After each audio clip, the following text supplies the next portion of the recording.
Alors, une coloscopie, comme son nom l'indique, consiste à voir l'intérieur du côlon. Donc, la condition requise est qu'il y ait une préparation préalable, puisqu'il y a des matières dans le côlon, donc il faut que le côlon soit vidangé avant de faire l'examen, sinon on va tomber sur un côlon plein de matière, on verra strictement rien, donc c'est une anesthésie générale inutile et une perte de temps pour tout le monde. Donc, une fois que le patient a pris une préparation et qu'il est bien propre, on fait un examen donc grâce à un endoscope qui va nous permettre d'explorer, en introduisant cet endoscope par voie anale, le rectum, puis l'ensemble du cadre colique, et la fin de l'intestin grêle en cathétérisant la valvule iléocécale, qui est la jonction en fait, entre l'iléon, qui est la fin de l'intestin grêle, et le cécum, qui est le début du côlon. Donc, cet examen va nous permettre visuellement de rechercher des lésions inflammatoires évocatrices soit de maladie de Crohn, soit de rectocolite hémorragique, et grâce à un canal opérateur, de passer des instruments, notamment des pinces, et de faire des prélèvements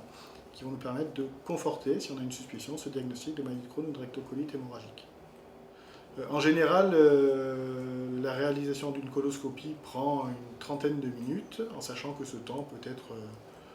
un peu moindre ou un peu plus long en fonction de problèmes inhérents, par exemple une anatomie de côlon qui peut être plus ou moins difficile à explorer, une préparation qui est plus ou moins bonne. Alors des fois on peut également compléter un lavage insuffisant, on a des pompes à lavage qui nous permettent de compléter, de bien nettoyer de manière à explorer le côlon dans son intégralité. Voilà, donc, grosso modo c'est une petite demi-heure. Un protocole de préparation classique consiste à ingérer 4 litres d'un produit qui s'appelle le PEG, pour polyéthylène glycol, qui est un sucre non absorbable, qui va entraîner en fait un appel d'eau vers le côlon et donc un effet chasse qui va permettre de nettoyer le côlon.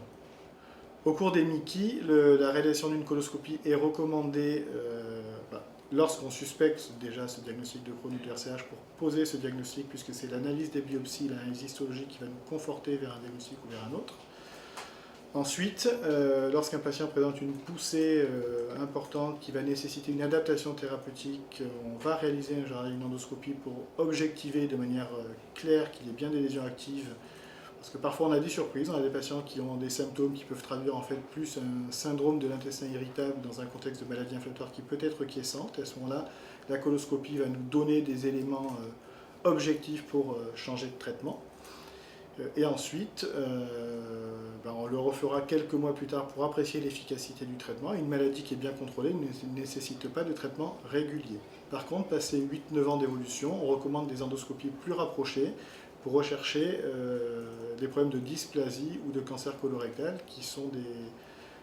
est une pathologie un peu plus à risque chez les patients porteurs de MICI que la population générale.